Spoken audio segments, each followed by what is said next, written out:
오늘 우리는 한 해의 마지막 송년주일 가운데 예배를 드리고 있습니다. 올해 제가 읽었던 책 가운데 한 번 책을 펼쳤을 때 끝까지 쉬지 않고 몰아쳐서 읽었던 책이 두 권입니다. 하나는 정혜연 작가의 홍학의 자리고, 또 하나는 건축가이면서 이번에 소설을 낸 백희성 작가의 빛이 끄는 곳으로 두 권이었습니다. 이 책들은 한 번 딱 펼치면 끝까지 읽고 마무리하지 않고는 도저히 잠을 이룰 수 없는 책들이었습니다. 그래서 제가 원래 책을 빠르게도 읽지만 정말로 단숨에 읽었던 책들이었어요. 책을 읽으면서 우리는 인생이 무엇인지, 그리고 우리 삶이 무엇인지, 그리고 우리 인생 가운데 어떤 일들이 일어날 수 있는지를 작가의 상상 속에서 또는 작가의 필치 속에서 느끼고 간접적으로 경험할 수 있습니다.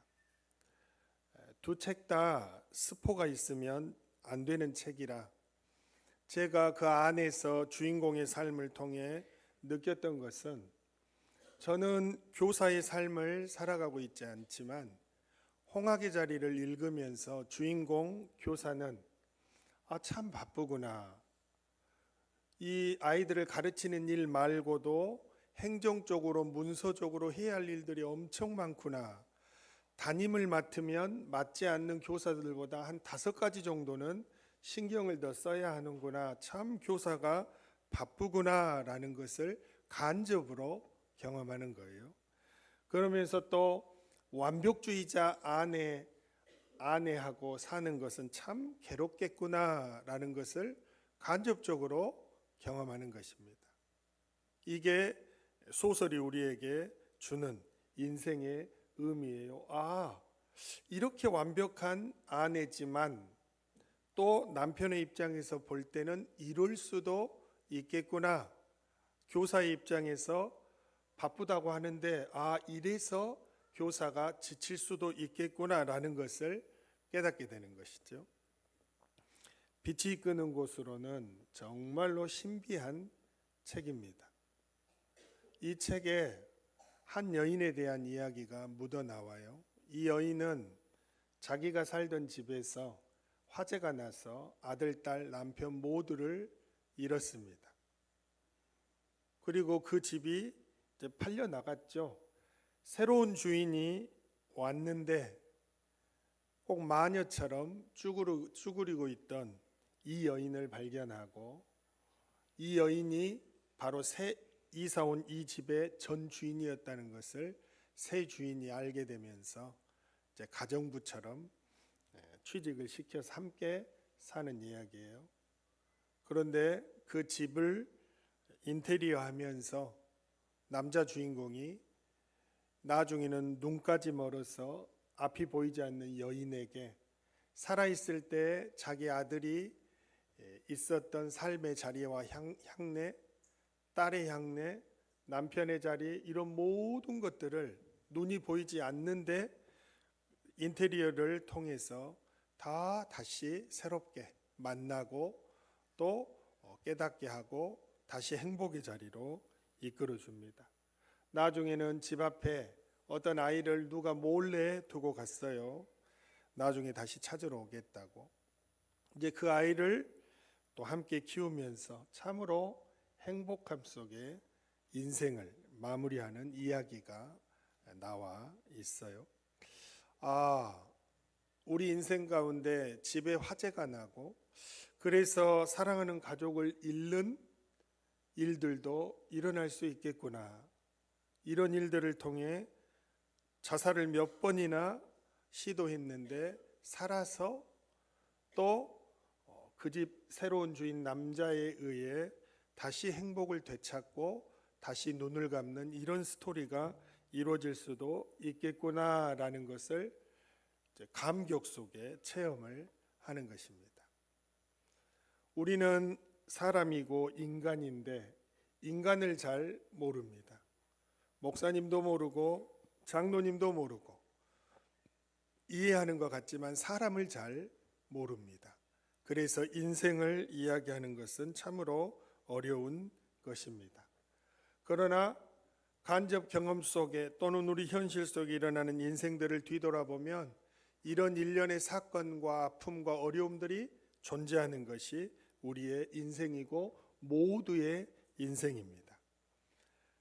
한 해를 지나오면서 모두가 다 사건 사고를 접하고 뜻대로 되지 않는 인생을 살아오고 힘들게 여기까지 왔을 텐데 모두의 인생이 이와 우리가 오늘 소설을 통해 접했던 인생과 다르지 않을 수도 있을 텐데 그래도 하나님의 백성이니까 그래도 뭔가 다른 것이 있게 인생을 살아야 하지 않을까, 바로 그것을 오늘 잠깐 생각하고자 합니다. 오늘 말씀의 주인공은 다윗 왕이지요. 아들이 역모를 꾸미고 반란을 일으켜서 아버지가 도망가고 있는 상황이지요. 그런데 도망가고 있는 다윗 일행에게 시므이라는 사람이 나타나서 욕보이고 모욕을 주고 끝까지 따라가며 비난합니다. 오늘 사무엘하 16장 13절 말씀입니다. 다윗과 그의 추종자들이 길을 갈 때에 시므이는 산비탈로 따라가면서 저주하고 그를 향하여 돌을 던지며 먼지를 날리더라, 이렇게 말씀합니다. 유진 피터슨 목사님의 다윗 현실의 뿌리박은 영성이라는 책 309페이지에 보면 이 부분을 정말로 신랄하게 다음과 같이 표현합니다. 다윗이 압살롬의 반란을 피해 예루살렘에서 도망치고 있을 때였다. 시므이라는 사람이 다윗의 행렬 옆을 따라 걸으며 돌을 던지고 저주를 퍼부었다. 우리는 무슨 욕이었을지 쉽게 상상할 수 있다. 아마 이런 말이었으리라. 썩 꺼져라, 이 쓸모없는 늙은이 같으니라고. 살인마, 더러운 늙은이 살인마. 그리고 돌을 던지며 욕설을 더 퍼부었다. 돌보다도 욕설이 더 큰 상처를 주었을 것이다. 이 썩어 빠지고 아둔한 왕 살인자. 다윗 왕은 하나님이 가장 사랑하는 사람이었음에도 불구하고 그의 인생에 소설 속 주인공이나 현실을 살아가는 우리에게 일어나지 않는 일들도 일어나고 비슷한 일들도 일어나고 참 어려운 일들이 많이 일어났었습니다. 그런데 다윗은 인생이 무엇인지를 이해하는 사람이었습니다. 그래서 하나님이 사랑하신 것이죠.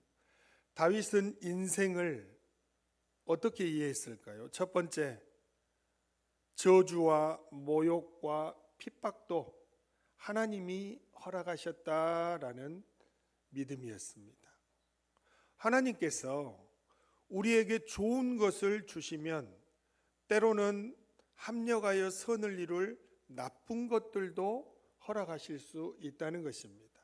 나쁜 것이란 고의로 저지르는 범죄나 기타 이런 걸 말하는 게 아니라 우리가 뜻하지 않았는데 일어나는 슬픔이나 고난, 고통 같은 것을 말하는 것이죠.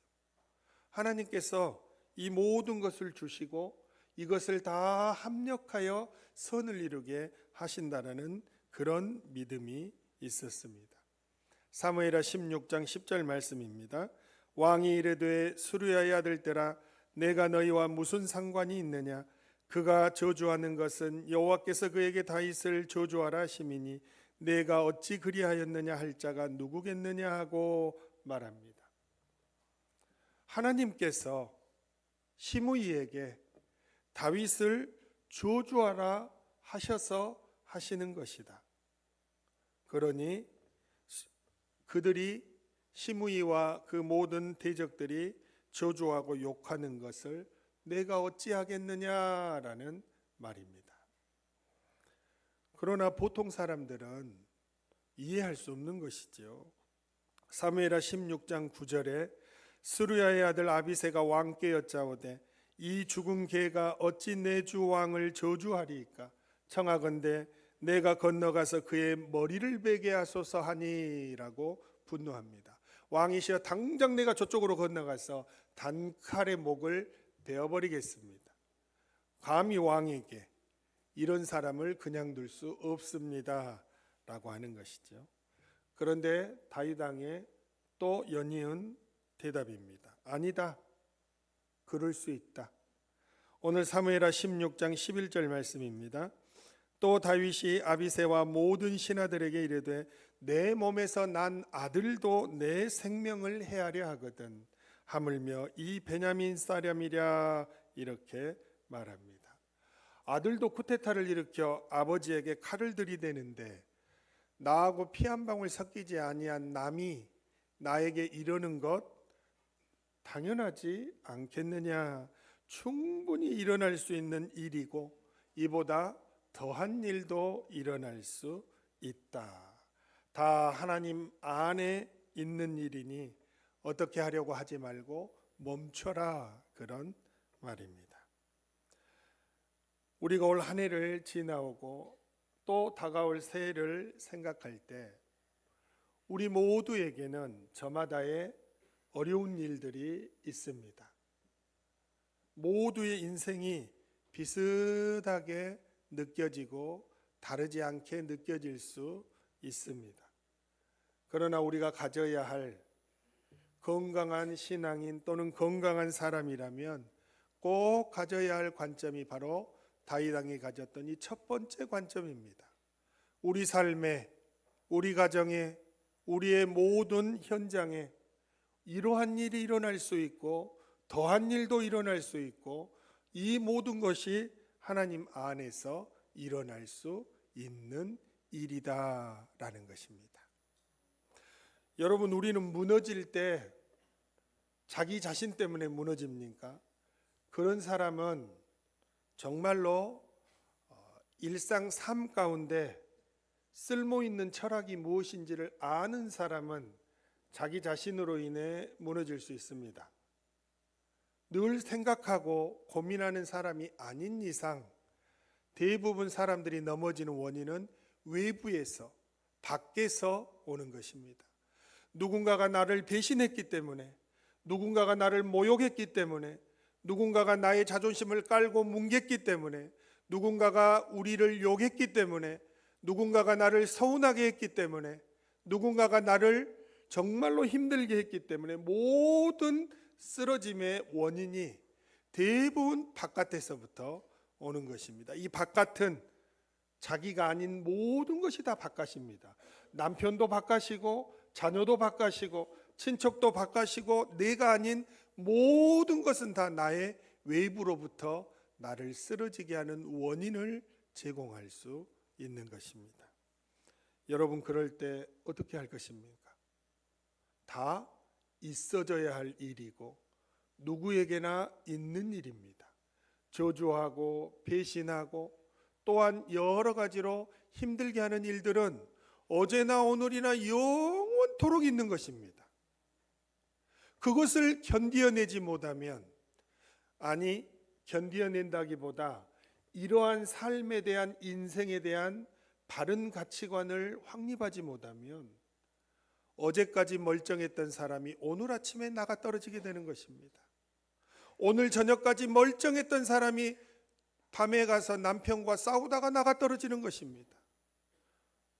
내일 아침까지 멀쩡했던 사람이 자기 자녀 학교 갈 때 자녀가 속을 뒤집으니 떨어지는 것입니다. 사랑하는 여러분, 하나님은 모두에게 그 사람이 가장 힘들게 느낄 만한 어려운 일들도 허락하실 때가 많습니다. 그래서 우리는 그보다도 더한 일이 일어날 수도 있다는 것을 항상 명심하고 살아야 합니다. 이럴 줄은 몰랐다. 그 사람이 정말 이런 사람인 줄은 몰랐다. 그러나 여러분, 비일비재하게 일어나는 일입니다. 그런 것을 성숙하게 넘길 줄 알아야 합니다. 그래야 올 한 해도 이렇게 여기까지 이르렀지만 내년도 더 건강하고 복되게 살아갈 수가 있는 것입니다. 그러면 여기까지는 세상 사람과 우리와 별다를 것이 없지요. 사람이라면 인생 가운데 어려운 일들이 늘 발생하기 때문입니다. 그래서 우리 모두가 그럴 수 있어. 부부가 이혼 이야기가 오가고 이혼 도장 그냥 찍는 순간까지 갈 수도 있어. 근데 부부가 살다 보니 너무 안 맞아서 이혼할 수도 있어. 모든 일이 일어날 수 있는 것입니다. 그러나 이제 달라야 할 하나가 있습니다.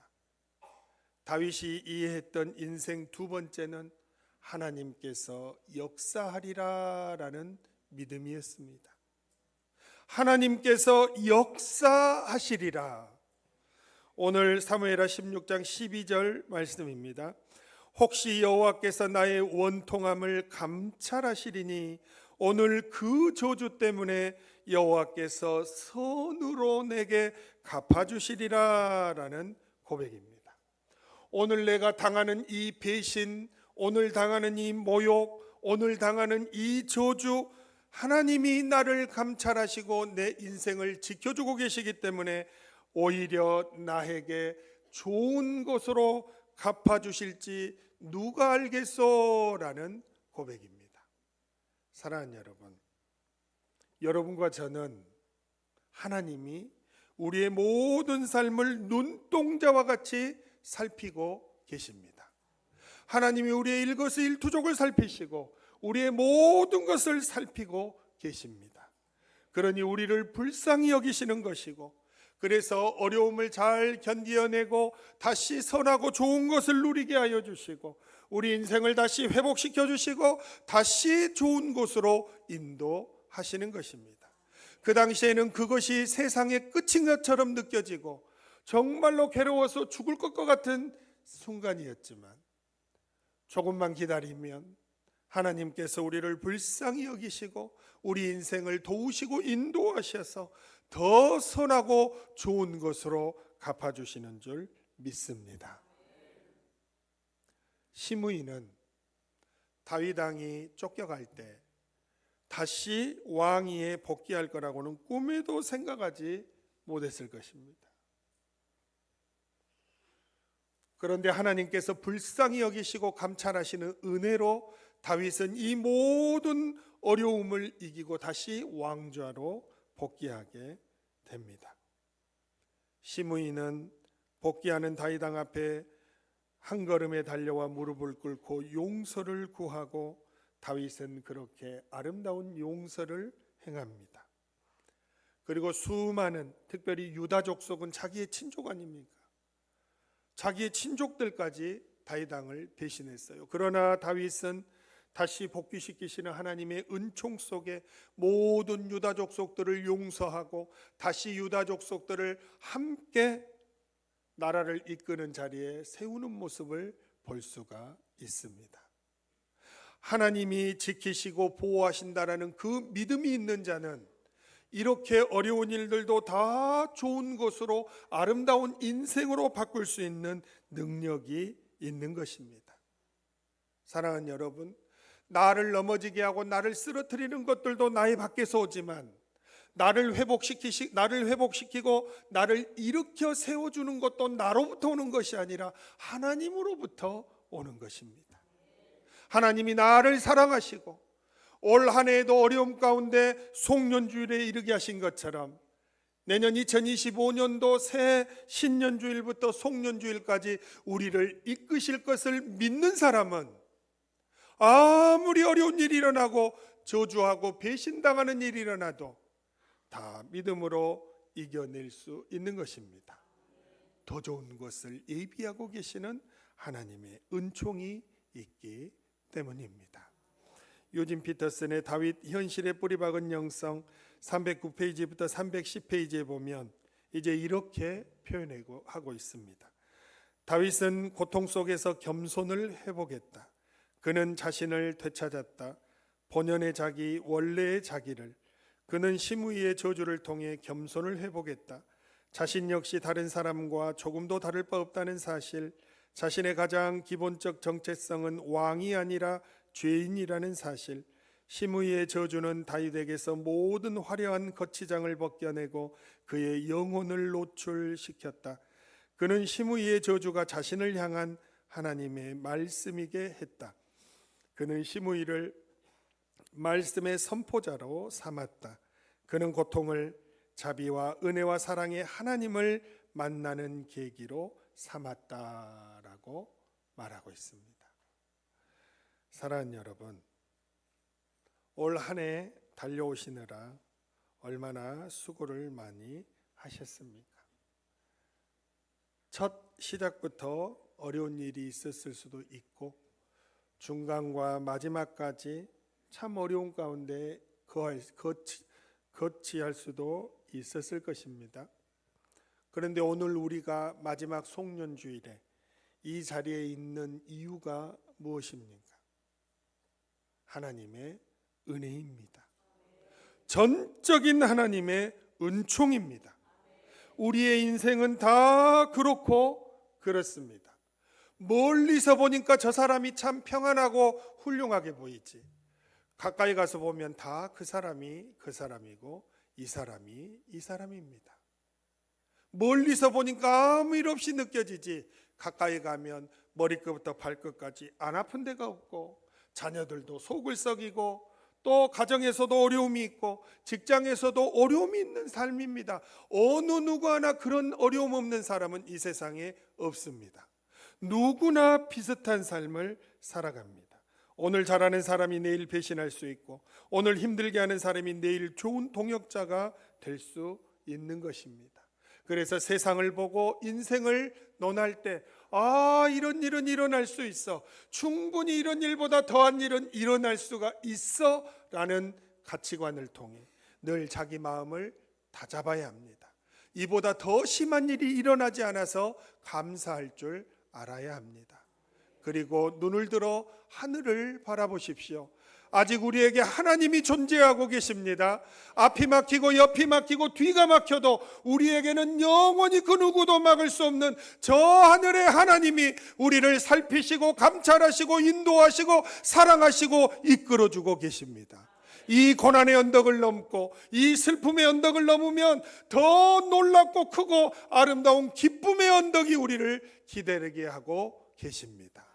그리고 올 한 해를 마무리하게 하시고 내년 한 해도 밝히 열어주실 줄 믿습니다. 다윗 왕은 그것을 알았습니다.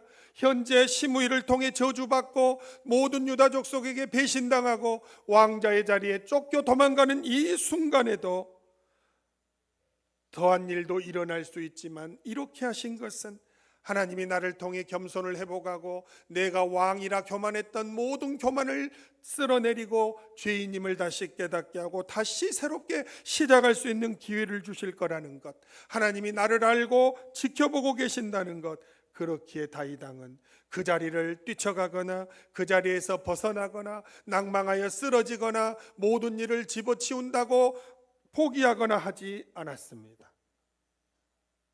바로 그것이 중요한 것입니다.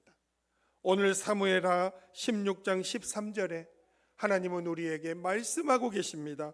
다윗과 그의 추종자들이 길을 갈 때에라고 말씀합니다. 새 번역에서 이렇게 번역합니다. 다윗과 그 부하들은 계속하여 그 길을 갔다라고 말씀합니다. 그 길을 포기하거나 중도에 그만뒀다고 말하지 않습니다. 예전에 우리 할머니가 살아계실 때 제가 워낙 까부니까 저에게 늘 당부하시던 말씀이 있습니다. 일용아, 너무 까불면 사람이 자발 없는 사람이 된다. 이 말을 늘 하셨습니다. 자발 없는 사람, 어떤 사람입니까? 가벼운 사람, 말이 많은 사람, 이랬다 저랬다 변덕이 심한 사람, 한 번 시작한 것을 붙들면 어떤 일이 있어도 하나님이 살피시고 아름답게 합력하여 선을 이루신다는 걸 믿고 끝까지 그 길을 가는 사람, 절대 중도의 포기는 없다 하나님을 바라보며 전진해 가는 사람, 그리고 넘어졌지만 다시 일어나 하나님이 인도하시는 새 길을 힘차게 걸어가는 사람, 지금껏 낭망했지만 앞으로는 절대 낭망하지 않으리라 자기 자신을 다잡고 가는 사람, 그런 사람이 될 수 없다는 것입니다. 그래서 할머니는 저보고 늘 남자가 말이 너무 많아도 안 되고 장담을 너무 많이 해도 안 되고 그래 가벼운 사람이 될 수 있으니 제발 좀 장난 좀 그만 치고 다녀라, 이렇게 말씀을 하셨습니다. 오늘 송년주일 이렇게 아름답고 귀한 모습으로 이 자리에 앉아서 올 한 해 동안 어려움 가운데서도 이 길을 계속해서 달려오신 여러분들을 축복합니다. 오늘 이후에 새로운 한 해를 열면서도 절대 무너지거나 넘어져도 다시 일어나시고 나를 인도하실 하나님을 믿고 의지하고 바라보면서 독수리가 새 힘을 얻어 날개를 치며 다시 올라가듯이 우리를 지키시는 하나님을 바라보고 하나님으로 인해 내년 한 해도 변함없이 우리가 가야 할 길을 꾸준하게 갈 수 있는 여러분과 저 우리 모두가 되기를 간절히 바랍니다.